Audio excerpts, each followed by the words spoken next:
ನಮಸ್ಕಾರ ಸ್ನೇಹಿತರೆ, ತಮ್ಮೆಲ್ಲರಿಗೂ ಚಾನಲ್ಗೆ ಸ್ವಾಗತ. ಇಂದಿನ ವಿಶೇಷ ದಿನ ನಿಮ್ಮೆಲ್ಲರಿಗೂ ಗೊತ್ತಿರೋ ಹಾಗೆ ಇಂದು ಮೌನಿ ಅಮಾವಾಸ್ಯೆ. ವಿಶೇಷವಾಗಿ ಇವತ್ತು ನಾವು ಮೌನವ್ರತವನ್ನು ಆಚರಣೆ ಮಾಡುವಂಥದ್ದು ಬಹಳ ಶ್ರೇಷ್ಠತೆ. ಮೌನವ್ರತವನ್ನು ಮಾಡಿ ದೇವರಿಗೆ ಪೂಜೆ ಮಾಡಿ ಇಡೀ ದಿನ ಉಪವಾಸವನ್ನು ಆಚರಣೆ ಮಾಡುವಂಥದ್ದು ಬಹಳ ವೈಶಿಷ್ಟ್ಯ. ಹಾಗಾಗಿ ಈ ದಿನ ಅಮಾವಾಸ್ಯೆಯ ನಿಮಿತ್ತ ನಾವು ಒಂದು ಸ್ತೋತ್ರ ಪಾರಾಯಣವನ್ನು ಮಾಡ್ತಾ ಇದ್ದೇವೆ. ಅದು ಹನುಮನ ಒಂದು ವಿಶೇಷ ಶಕ್ತಿಯುತವಾದಂಥ ಒಂದು ಸ್ತೋತ್ರ. ನಿಮ್ಮೆಲ್ಲರಿಗೂ ಗೊತ್ತಿರೋ ಹಾಗೆ ಪ್ರತಿ ದಿನದಕ್ಕೂ ಅಮಾವಾಸ್ಯೆ ಹುಣ್ಣಿಮೆಗಳಲ್ಲಿ ವಿಶೇಷ ಶಕ್ತಿ ಇರುತ್ತೆ ಅನ್ನುವಂಥದ್ದು ನಿಮಗೆ ಗೊತ್ತಿರೋ ವಿಷಯ. ಅದರಲ್ಲೂ ಅಮಾವಾಸ್ಯೆ ಅಂದಾಗ ಹನುಮದೇವರ ಒಂದು ಸ್ಮರಣೆ ಬಹಳ ವೈಶಿಷ್ಟ್ಯವನ್ನು ತಂದುಕೊಡುತ್ತೆ ಅಂಥೇಳಿ ಬಹಳಷ್ಟು ಮಹಿಮೆಯುಳ್ಳಂತಹ ಒಂದು ಶ್ಲೋಕವನ್ನು ನಿಮಗೆ ಇವತ್ತು ನಾನು ಪಾರಾಯಣವನ್ನು ಮಾಡಿ ಕೇಳಿಸ್ತಾ ಇದ್ದೀನಿ. ಈ ಶ್ಲೋಕಕ್ಕೆ ಎಷ್ಟು ಮಹಿಮೆ ಇದೆ ಅಂತ ಹೇಳಿದ್ರೆ, ನೀವು ಬೇಡಿದ ವರವನ್ನು ನೀಡುವಂಥ ಒಂದು ಹನುಮನ ಸ್ತೋತ್ರ, ಈ ಒಂದು ಯಂತ್ರೋದ್ಧಾರಕ ಹನುಮನ ಸ್ತೋತ್ರ ಅಂತ ಹೇಳಿ. ಹಾಗಾಗಿ ಈ ದಿನ ವಿಶೇಷವಾಗಿ ನಾನು ಈ ಸ್ತೋತ್ರವನ್ನು ನಿಮಗಾಗಿ ಪಾರಾಯಣವನ್ನು ಮಾಡ್ತಾ ಇದ್ದೇನೆ. ನೀವು ಕೂಡ ನಿತ್ಯವಾಗಿ ಈ ಒಂದು ಸ್ತೋತ್ರವನ್ನು ನಿಮ್ಮ ಜೀವನದಲ್ಲಿ ಹೇಳೋದಕ್ಕೆ ಪ್ರಯತ್ನ ಪಡಿ. ಯಾಕಂದರೆ ಬಹಳಷ್ಟು ಮಹಿಮೆಯನ್ನು ಮಾಡುವಂಥ ಒಂದು ಶ್ಲೋಕ ಇದು ಅಂತಲೇ ಹೇಳೋಕ್ಕೆ ಇಷ್ಟಪಡ್ತೀನಿ. ಸೊ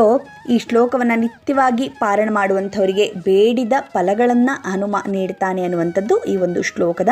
ವೈಶಿಷ್ಟ್ಯತೆ. ಹಾಗಾಗಿ ಪ್ರತಿನಿತ್ಯವಾಗಿ ನೀವು ಕೂಡ ಈ ಶ್ಲೋಕ ಪಾರಾಯಣವನ್ನು ಮಾಡಿ. ಅಕಸ್ಮಾತಾಗಿ ನಿಮಗೆ ಶ್ಲೋಕ ಪಾರಾಯಣ ಮಾಡಲಿಕ್ಕೆ ಆಗಲಿಲ್ಲ ಅಂತ ಹೇಳಿದ್ರೆ ನಿತ್ಯವಾಗಿ ಈ ಒಂದು ಶ್ಲೋಕವನ್ನು ಕೇಳಿಸ್ಕೊಳ್ಳಿ. ಇವತ್ತು ನಾನು ಈ ಶ್ಲೋಕವನ್ನು 48 ಬಾರಿ ಪಾರಾಯಣವನ್ನು ಮಾಡಿ ನಿಮಗೆ ಕೇಳಿಸ್ತಾ ಇದ್ದೇನೆ. 48 ಬಾರಿ ನೀವು ಈ ಶ್ಲೋಕವನ್ನು ಪಾರಾಯಣವನ್ನು ನನ್ನ ಜೊತೆನೇ ಮಾಡಬಹುದು ಅಥವಾ ಕೇಳಿಸ್ಕೊಳ್ಬಹುದು. ಡಿಸ್ಕ್ರಿಪ್ಷನಲ್ಲಿ ಶ್ಲೋಕವನ್ನು ಕೊಟ್ಟಿರ್ತೀನಿ, ತಾವು ಒಂದು ಬಾರಿ ಚೆಕ್ ಮಾಡಿ ಈ ಶ್ಲೋಕವನ್ನು ನೀವು ಕೂಡ ಪಾರಾಯಣವನ್ನು ಮಾಡಿ. ಸೊ ಸರಳವಾಗಿ ಈ ಶ್ಲೋಕವನ್ನು ನಿಮಗೆ ಹೇಳ್ತಾ ಹೋಗ್ತೀನಿ, ನೀವು ಕೂಡ ಶ್ಲೋಕ ಪಾರಾಯಣವನ್ನು ಮಾಡಿ ಸ್ನೇಹಿತರೆ. ನಮಾಮಿ ದೂತಂ ರಾಮಸ್ಯ ಸುಖದಂ ಚ ಸುರದ್ರುಮಂ ಪೀನವೃತ್ತಮಹಾಬಾಹುಂ ಸರ್ವಶತ್ರುನಿವಾರಣಂ ನಾನಾರತ್ನಸಮಾಯುಕ್ತ ಕುಂಡಲಾದಿವಿರಾಜಿತಂ ಸರ್ವದಾಭೀಷ್ಟದಾತಾರಂ ಸತಾಂ ವೈ ದೃಢಮಾಹವೇ ವಾಸಿನಂ ಚಕ್ರತೀರ್ಥಸ್ಯ ದಕ್ಷಿಣಸ್ಥಗಿರೌ ಸದಾ ತುಂಗಾಂಭೋಧಿತರಂಗಸ್ಯ ವಾತೇನ ಪರಿಶೋಭಿತೆ ನಾನಾದೇಶಗತೈ ಸದ್ಭಿಃ ಸೇವ್ಯಮಾನಂ ನೃಪೋತ್ತಮೈಃ ಧೂಪದೀಪಾದಿನೈವೇದ್ಯೈ ಪಂಚಕಾದ್ಯೈಶ್ಚ ಶಕ್ತಿತಃ ಭಜಾಮಿ ಶ್ರೀಹನುಮಂತಂ ಹೇಮಕಾಂತಿಸಮಪ್ರಭಂ ವ್ಯಾಸತೀರ್ಥಾಯತೀಂದ್ರೇಣ ಪೂಜಿತಂ ಚ ವಿಧಾನತಃ ತ್ರಿವಾರಂ ಯಃ ಪಠೇನ್ನಿತ್ಯಂ ಸ್ತೋತ್ರಂ ಭಕ್ತ್ಯಾ ದ್ವಿಜೋತ್ತಮಃ ವಾಂಛಿತಂ ಲಭತೆ ಭೀಷ್ಟಂ ಷಣ್ಮಾಸಾಭ್ಯಂತರೆ ಖಲು ಪುತ್ರಾರ್ಥೀ ಲಭತೆ ಪುತ್ರಂ ಯಶೋರ್ಥೀ ಲಭತೆ ಯಶಃ ವಿದ್ಯಾರ್ಥೀ ಲಭತೆ ವಿದ್ಯಾಂ ಧನಾರ್ಥೀ ಲಭತೆ ಧನಂ ಸರ್ವದಾ ಮಾಸ್ತು ಸಂದೇಹೋ ಹರಿಃ ಸಾಕ್ಷಿ ಜಗತ್ಪತಿಃ ಯಃ ಕರೋತ್ಯತ್ರ ಸಂದೇಹಂ ಸ ಯಾತಿ ನರಕಧ್ರುವಂ. ನಮಾಮಿ ದೂತಂ ರಾಮಸ್ಯ ಸುಖದಂ ಚ ಸುರದ್ರುಮಂ ಪೀನವೃತ್ತಮಹಾಬಾಹುಂ ಸರ್ವಶತ್ರುನಿವಾರಣಂ ನಾನಾರತ್ನಸಮಾಯುಕ್ತ ಕುಂಡಲಾದಿವಿರಾಜಿತಂ ಸರ್ವದಾಭೀಷ್ಟದಾತಾರಂ ಸತಾಂ ವೈ ದೃಢಮಾಹವೇ ವಾಸಿನಂ ಚಕ್ರತೀರ್ಥಸ್ಯ ದಕ್ಷಿಣಸ್ಥಗಿರೌ ಸದಾ ತುಂಗಾಂಭೋಧಿತರಂಗಸ್ಯ ವಾತೇನ ಪರಿಶೋಭಿತೆ ನಾನಾದೇಶಗತೈ ಸದ್ಭಿಃ ಸೇವ್ಯಮಾನಂ ನೃಪೋತ್ತಮೈಃ ಧೂಪದೀಪಾದಿನೈವೇದ್ಯೈ ಪಂಚಕಾದ್ಯೈಶ್ಚ ಶಕ್ತಿತಃ ಭಜಾಮಿ ಶ್ರೀಹನುಮಂತಂ ಹೇಮಕಾಂತಿಸಮಪ್ರಭಂ ವ್ಯಾಸತೀರ್ಥಾಯತೀಂದ್ರೇಣ ಪೂಜಿತಂ ಚ ವಿಧಾನತಃ ತ್ರಿವಾರಂ ಯಃ ಪಠೇನ್ನಿತ್ಯಂ ಸ್ತೋತ್ರಂ ಭಕ್ತ್ಯಾ ದ್ವಿಜೋತ್ತಮಃ ವಾಂಛಿತಂ ಲಭತೆ ಭೀಷ್ಟಂ ಷಣ್ಮಾಸಾಭ್ಯಂತರೆ ಖಲು ಪುತ್ರಾರ್ಥೀ ಲಭತೆ ಪುತ್ರಂ ಯಶೋರ್ಥೀ ಲಭತೆ ಯಶಃ ವಿದ್ಯಾರ್ಥೀ ಲಭತೆ ವಿದ್ಯಾಂ ಧನಾರ್ಥೀ ಲಭತೆ ಧನಂ ಸರ್ವದಾ ಮಾಸ್ತು ಸಂದೇಹೋ ಹರಿಃ ಸಾಕ್ಷಿ ಜಗತ್ಪತಿಃ ಯಃ ಕರೋತ್ಯತ್ರ ಸಂದೇಹಂ ಸ ಯಾತಿ ನರಕಧ್ರುವಂ. ನಮಾಮಿ ದೂತಂ ರಾಮಸ್ಯ ಸುಖದಂ ಚ ಸುರದ್ರುಮಂ पीनवृत्तमहाबाहुं सर्वशत्रुनिवारणं नानारत्नसमायुक्तकुण्डलादिविराजितं सर्वदाभीष्टदातारं सतां वै दृढमाहवे वासिनं चक्रतीर्थस्य दक्षिणस्तगिरौ सदा तुङ्गाम्भोरितरङ्गस्य वातेन परिशोभिते नानादेशगतैः सद्भिः सेव्यमानं नृपोत्तमैः धूपदीपादिनैवेद्यैः पञ्चकाद्यैश्च शक्तितः भजामि श्रीहनुमन्तं हेमकान्तिसमप्रभं व्यासतीर्थायतीन्द्रेण पूजितं च विधानतः त्रिवारं यः पठेन्नित्यं स्तोत्रं भक्त्या द्विजोत्तमः वाञ्छितं लभतेऽभीष्टं षण्मासाभ्यन्तरे खलु पुत्रार्थी लभते पुत्रं यशोर्थी लभते यशः विद्यार्थी लभते विद्यां धनार्थी लभते धनं सर्वदा मास्तु सन्देहो हरिः साक्षी जगत्पतिः यः करोत्यत्र सन्देहं स याति नरकध्रुवम् नमामि दूतं रामस्य सुखदं च सुरद्रुमं पीनवृत्तमहाबाहुं सर्वशत्रुनिवारणं नानारत्नसमायुक्तकुण्डलादिविराजितं सर्वदाभीष्टदातारं सतां वै दृढमाहवे वासिनं चक्रतीर्थस्य दक्षिणस्तगिरौ सदा तुङ्गाम्भोरितरङ्गस्य वातेन परिशोभिते नानादेशगतैः सद्भिः सेव्यमानं नृपोत्तमैः धूपदीपादिनैवेद्यैः पञ्चकाद्यैश्च शक्तितः भजामि श्रीहनुमन्तं हेमकान्तिसमप्रभं व्यासतीर्थायतीन्द्रेण पूजितं च विधानतः त्रिवारं यः पठेन्नित्यं स्तोत्रं भक्त्या द्विजोत्तमः वाञ्छितं लभतेऽभीष्टं षण्मासाभ्यन्तरे खलु पुत्रार्थी लभते पुत्रं यशोर्थी लभते यशः विद्यार्थी लभते विद्यां धनार्थी लभते धनं सर्वदा मास्तु सन्देहो हरिः साक्षी जगत्पतिः यः करोत्यत्र सन्देहं स याति नरकध्रुवम् नमामि दूतं रामस्य सुखदं च सुरद्रुमं पीनवृत्तमहाबाहुं सर्वशत्रुनिवारणं नानारत्नसमायुक्तकुण्डलादिविराजितं सर्वदाभीष्टदातारं सतां वै दृढमाहवे वासिनं चक्रतीर्थस्य दक्षिणस्तगिरौ सदा तुङ्गाम्भोरितरङ्गस्य वातेन परिशोभिते नानादेशगतैः सद्भिः सेव्यमानं नृपोत्तमैः धूपदीपादिनैवेद्यैः पञ्चकाद्यैश्च शक्तितः भजामि श्रीहनुमन्तं हेमकान्तिसमप्रभं व्यासतीर्थायतीन्द्रेण पूजितं च विधानतः त्रिवारं यः पठेन्नित्यं स्तोत्रं भक्त्या द्विजोत्तमः वाञ्छितं लभतेऽभीष्टं षण्मासाभ्यन्तरे खलु पुत्रार्थी लभते पुत्रं यशोर्थी लभते यशः विद्यार्थी लभते विद्यां धनार्थी लभते धनं सर्वदा मास्तु सन्देहो हरिः साक्षी जगत्पतिः यः करोत्यत्र सन्देहं स याति नरकध्रुवम् नमामि दूतं रामस्य सुखदं च सुरद्रुमं पीनवृत्तमहाबाहुं सर्वशत्रुनिवारणं नानारत्नसमायुक्तकुण्डलादिविराजितं सर्वदाभीष्टदातारं सतां वै दृढमाहवे वासिनं चक्रतीर्थस्य दक्षिणस्तगिरौ सदा तुङ्गाम्भोरितरङ्गस्य वातेन परिशोभिते नानादेशगतैः सद्भिः सेव्यमानं नृपोत्तमैः धूपदीपादिनैवेद्यैः पञ्चकाद्यैश्च शक्तितः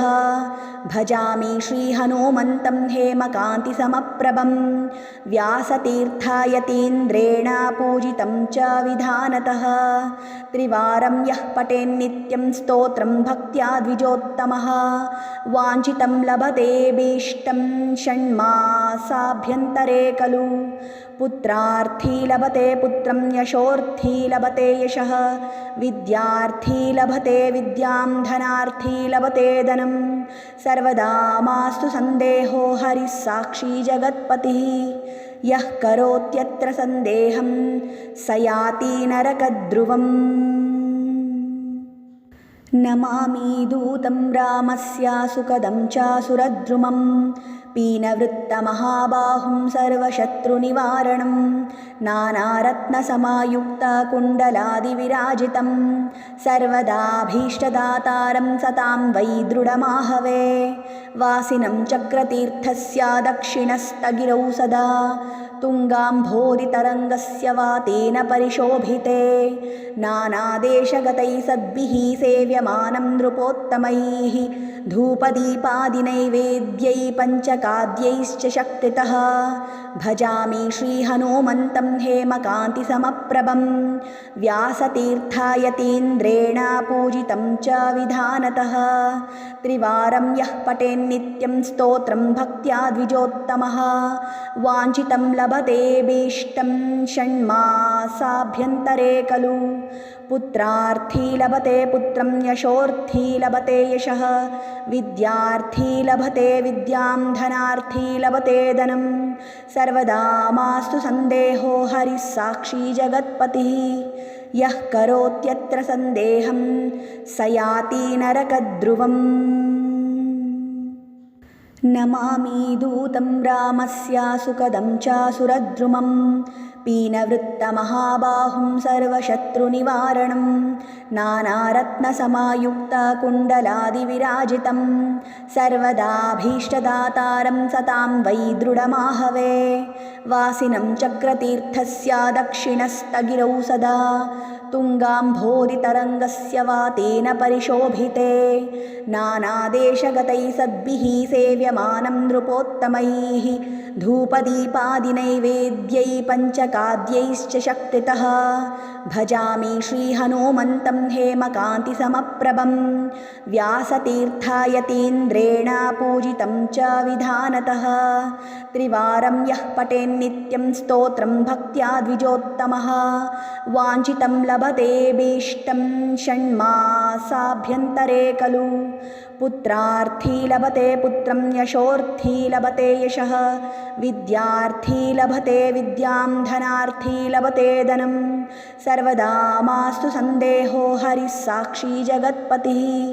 यः करोत्यत्र सन्देहं स याति नरकद्रुवम्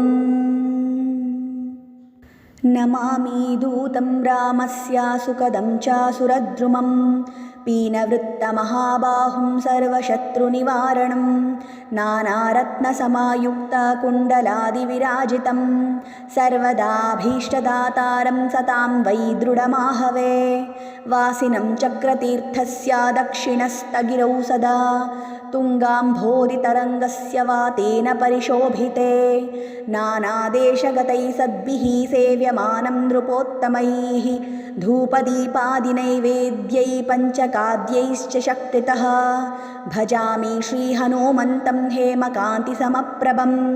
व्यासतीर्थायतीन्द्रेण पूजितं च विधानतः त्रिवारं यः पठेन्नित्यं स्तोत्रं भक्त्या द्विजोत्तमः वाञ्छितं लभतेऽभीष्टं षण्मासाभ्यन्तरे खलु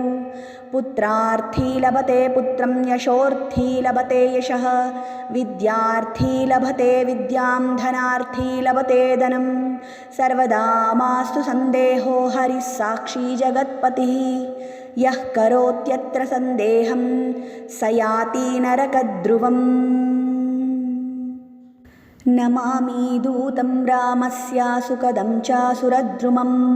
पीनवृत्तमहाबाहुं सर्वशत्रुनिवारणं नानारत्नसमायुक्तकुण्डलादिविराजितं सर्वदाभीष्टदातारं सतां वै दृढमाहवे वासिनं चक्रतीर्थस्य दक्षिणस्तगिरौ सदा तुङ्गाम्भोरितरङ्गस्य वातेन परिशोभिते नानादेशगतैः सद्भिः सेव्यमानं नृपोत्तमैः धूपदीपादिनैवेद्यै पञ्चकाद्यैश्च शक्तितः भजामि श्रीहनुमन्तं हेमकान्तिसमप्रभं व्यासतीर्थायतीन्द्रेण पूजितं च विधानतः त्रिवारं यः पठेन्नित्यं स्तोत्रं भक्त्या द्विजोत्तमः वाञ्छितं लभतेऽभीष्टं षण्मासाभ्यन्तरे खलु पुत्रार्थी लभते पुत्रं यशोर्थी लभते यशः विद्यार्थी लभते विद्यां धनार्थी लभते धनं सर्वदा मास्तु सन्देहो हरिः साक्षी जगत्पतिः यः करोत्यत्र सन्देहं स याति नरकद्रुवम् नमामि दूतं रामस्य सुखदं च सुरद्रुमं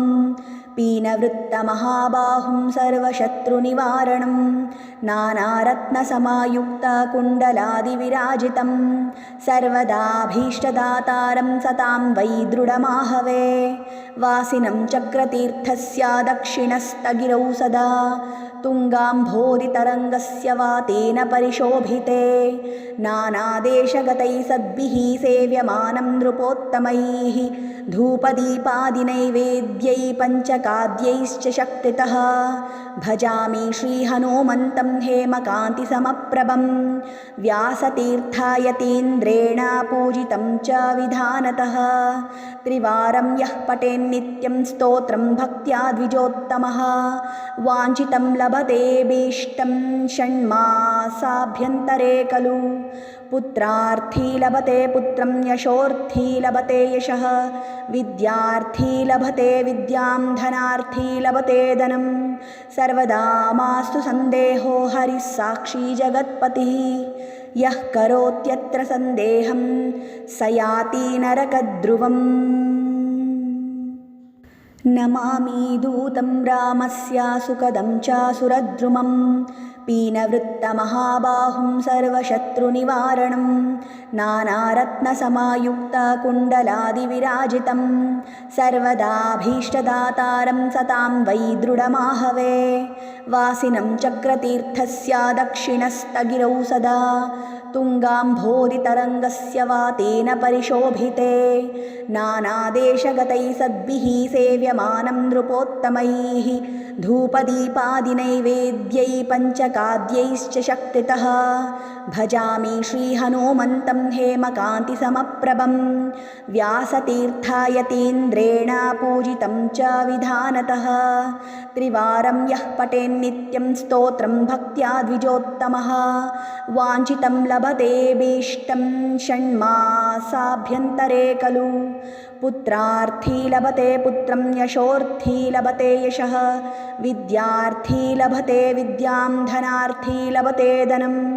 सर्वदा मास्तु सन्देहो हरिः साक्षी जगत्पतिः यः करोत्यत्र सन्देहं स याति नरकद्रुवम् नमामि दूतं रामस्य सुखदं च सुरद्रुमं पीनवृत्तमहाबाहुं सर्वशत्रुनिवारणं नानारत्नसमायुक्तकुण्डलादिविराजितं सर्वदाभीष्टदातारं सतां वै दृढमाहवे वासिनं चक्रतीर्थस्य दक्षिणस्तगिरौ सदा तुङ्गाम्भोरितरङ्गस्य वातेन परिशोभिते नानादेशगतैः सद्भिः सेव्यमानं नृपोत्तमैः धूपदीपादिनैवेद्यै पञ्चकाद्यैश्च शक्तितः भजामि श्रीहनुमन्तं हेमकान्तिसमप्रभं व्यासतीर्थायतीन्द्रेण पूजितं च विधानतः त्रिवारं यः पठेन्नित्यं स्तोत्रं भक्त्या द्विजोत्तमः वाञ्छितं लभतेऽभीष्टं षण्मासाभ्यन्तरे खलु पुत्रार्थी लभते पुत्रं यशोर्थी लभते यशः विद्यार्थी लभते विद्यां धनार्थी लभते धनं सर्वदा मास्तु सन्देहो हरिः साक्षी जगत्पतिः यः करोत्यत्र सन्देहं स याति नरकद्रुवम् नमामि दूतं रामस्य सुखदं च सुरद्रुमं पीनवृत्तमहाबाहुं सर्वशत्रुनिवारणं नानारत्नसमायुक्तकुण्डलादिविराजितं सर्वदाभीष्टदातारं सतां वै दृढमाहवे वासिनं चक्रतीर्थस्य दक्षिणस्तगिरौ सदा तुङ्गाम्भोरितरङ्गस्य वातेन परिशोभिते नानादेशगतैः सद्भिः सेव्यमानं नृपोत्तमैः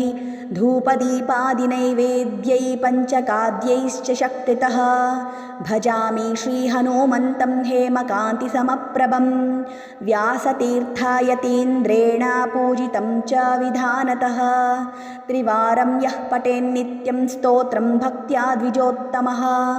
वाञ्छितं लभतेऽभीष्टं षण्मासाभ्यन्तरे खलु पुत्रार्थी लभते पुत्रं यशोर्थी लभते यशः विद्यार्थी लभते विद्यां धनार्थी लभते धनं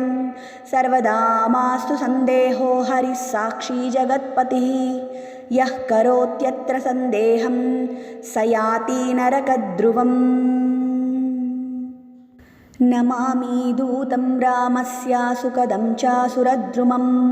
पीनवृत्तमहाबाहुं सर्वशत्रुनिवारणं नानारत्नसमायुक्तकुण्डलादिविराजितं सर्वदाभीष्टदातारं सतां वै दृढमाहवे वासिनं चक्रतीर्थस्य दक्षिणस्तगिरौ सदा तुङ्गाम्भोरितरङ्गस्य वातेन परिशोभिते नानादेशगतैः सद्भिः सेव्यमानं नृपोत्तमैः धूपदीपादिनैवेद्यैः पञ्चकाद्यैश्च शक्तितः भजामि श्रीहनुमन्तं हेमकान्तिसमप्रभं व्यासतीर्थायतीन्द्रेण पूजितं च विधानतः त्रिवारं यः पठेन्नित्यं स्तोत्रं भक्त्या द्विजोत्तमः वाञ्छितं लभतेऽभीष्टं षण्मासाभ्यन्तरे खलु पुत्रार्थी लभते पुत्रं यशोर्थी लभते यशः विद्यार्थी लभते विद्यां धनार्थी लभते धनं सर्वदा मास्तु सन्देहो हरिः साक्षी जगत्पतिः यः करोत्यत्र सन्देहं स याति नरकद्रुवम् नमामि दूतं रामस्य सुखदं च सुरद्रुमं पीनवृत्तमहाबाहुं सर्वशत्रुनिवारणं नानारत्नसमायुक्तकुण्डलादिविराजितं सर्वदाभीष्टदातारं सतां वै दृढमाहवे वासिनं चक्रतीर्थस्य दक्षिणस्तगिरौ सदा तुङ्गाम्भोरितरङ्गस्य वातेन परिशोभिते नानादेशगतैः सद्भिः सेव्यमानं नृपोत्तमैः धूपदीपादिनैवेद्यैः पञ्चकाद्यैश्च शक्तितः भजामि श्रीहनुमन्तं हेमकान्तिसमप्रभं व्यासतीर्थायतीन्द्रेण पूजितं च विधानतः त्रिवारं यः पठेन्नित्यं स्तोत्रं भक्त्या द्विजोत्तमः वाञ्छितं लभतेऽभीष्टं षण्मासाभ्यन्तरे खलु पुत्रार्थी लभते पुत्रं यशोर्थी लभते यशः विद्यार्थी लभते विद्यां धनार्थी लभते धनं सर्वदा मास्तु सन्देहो हरिः साक्षी जगत्पतिः यः करोत्यत्र सन्देहं स याति नरकद्रुवम् नमामि दूतं रामस्य सुखदं च सुरद्रुमं पीनवृत्तमहाबाहुं सर्वशत्रुनिवारणं नानारत्नसमायुक्तकुण्डलादिविराजितं सर्वदाभीष्टदातारं सतां वै दृढमाहवे वासिनं चक्रतीर्थस्य दक्षिणस्तगिरौ सदा तुङ्गाम्भोरितरङ्गस्य वातेन परिशोभिते नानादेशगतैः सद्भिः सेव्यमानं नृपोत्तमैः धूपदीपादिनैवेद्यैः पञ्चकाद्यैश्च शक्तितः भजामि श्रीहनुमन्तं हेमकान्तिसमप्रभं व्यासतीर्थायतीन्द्रेण पूजितं च विधानतः त्रिवारं यः पठेन्नित्यं स्तोत्रं भक्त्या द्विजोत्तमः वाञ्छितं लभतेऽभीष्टं षण्मासाभ्यन्तरे खलु पुत्रार्थी लभते पुत्रं यशोर्थी लभते यशः विद्यार्थी लभते विद्यां धनार्थी लभते धनं सर्वदा मास्तु सन्देहो हरिः साक्षी जगत्पतिः यः करोत्यत्र सन्देहं स याति नरकद्रुवम् नमामि दूतं रामस्य सुखदं च सुरद्रुमं पीनवृत्तमहाबाहुं सर्वशत्रुनिवारणं नानारत्नसमायुक्तकुण्डलादिविराजितं सर्वदाभीष्टदातारं सतां वै दृढमाहवे वासिनं चक्रतीर्थस्य दक्षिणस्तगिरौ सदा तुङ्गाम्भोरितरङ्गस्य वातेन परिशोभिते नानादेशगतैः सद्भिः सेव्यमानं नृपोत्तमैः धूपदीपादिनैवेद्यै पञ्चकाद्यैश्च शक्तितः भजामि श्रीहनुमन्तं हेमकान्तिसमप्रभं व्यासतीर्थायतीन्द्रेण पूजितं च विधानतः त्रिवारं यः पठेन्नित्यं स्तोत्रं भक्त्या द्विजोत्तमः वाञ्छितं लभतेऽभीष्टं षण्मासाभ्यन्तरे खलु पुत्रार्थी लभते पुत्रं यशोर्थी लभते यशः विद्यार्थी लभते विद्यां धनार्थी लभते धनं सर्वदा मास्तु सन्देहो हरिः साक्षी जगत्पतिः यः करोत्यत्र सन्देहं स याति नरकद्रुवम्।